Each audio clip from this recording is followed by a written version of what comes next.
नमस्कार दोस्तों, defence news Hindi में आपका स्वागत है। आज की खबरें। कजाकिस्तान में चीन के विदेश मंत्री से मिले जयशंकर। विदेश मंत्री एस जयशंकर ने कजाकिस्तान की राजधानी अस्ताना में शंघाई सहयोग संगठन एससीओ के वार्षिक शिखर सम्मेलन में चीन के विदेश मंत्री वांग यी से मुलाकात की है।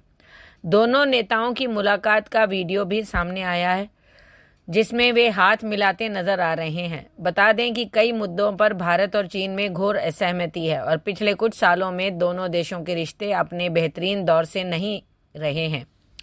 वांग यी से मुलाकात से पहले जयशंकर ने संयुक्त राष्ट्र के प्रमुख एंटोनियो गुतेरेस से भी मुलाकात की थी।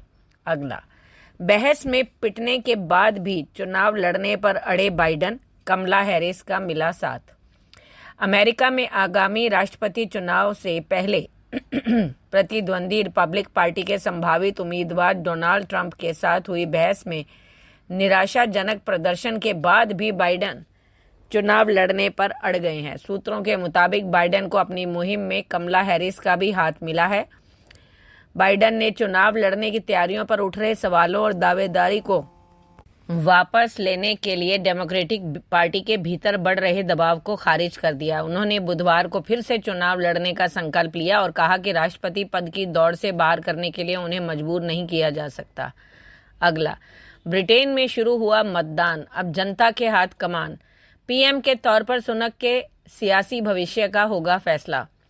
ब्रिटेन में बृहस्पतिवार को आम चुनाव के लिए मतदान प्रारंभ हो गया, जिसमें लाखों लोगों ने अपने मताधिकार का इस्तेमाल करने की उम्मीद की है। इस चुनाव में प्रधानमंत्री एवं कंजर्वेटिव पार्टी के नेता ऋषि सुनक के राजनीतिक भविष्य का फैसला होगा। सुनक का मुख्य मुकाबला लेबर पार्टी के कीर स्टारमर से है। सुनक ने मतदाताओं से कर बढ़ाने वाली लेबर पार्टी को बहुमत न देने का आग्रह किया है।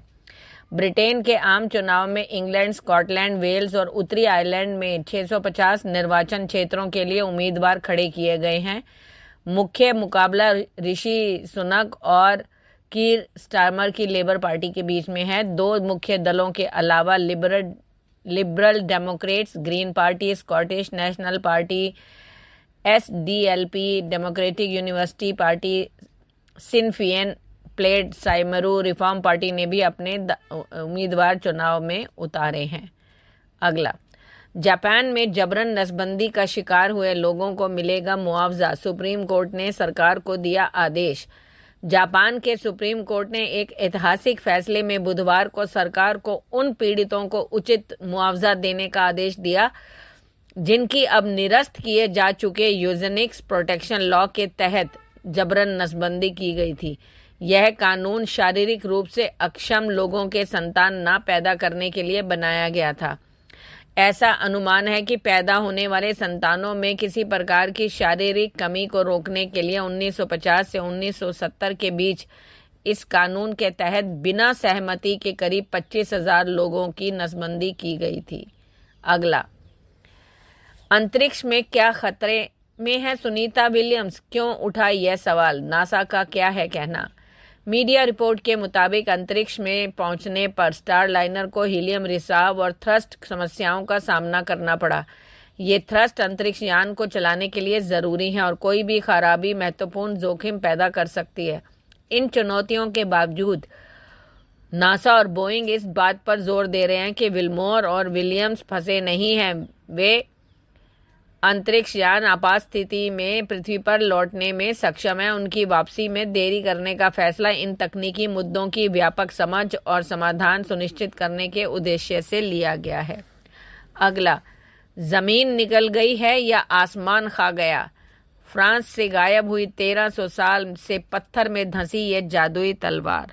फ्रांस के राजा आर्थर की विरासत से जुड़ी मशहूर एक्सकैलिबर तलवार अचानक गायब हो गई तो देश भर में हड़कंप मच गया।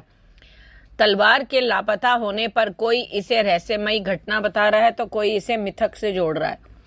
इस विशालकाय अस्त्र को एक जादुई तलवार माना जाता था, जिसके बारे में एक किंवदंती है कि यह 1300 साल पुरानी है, जिसे समुद्र में डुबो दिया गया था। वहीं कुछ लोगों का ये कहना है कि तलवार धरती में पड़े एक पत्थर में गाड़ दी गई थी, जो कई फीट ऊपर होने की वजह से साफ दिखती थी।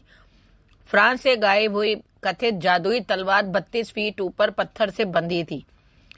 कुछ लोगों का कहना है कि ये डुरंडल रोलांड की तलवार थी, जो एक पॉपुलर शूरवीर था।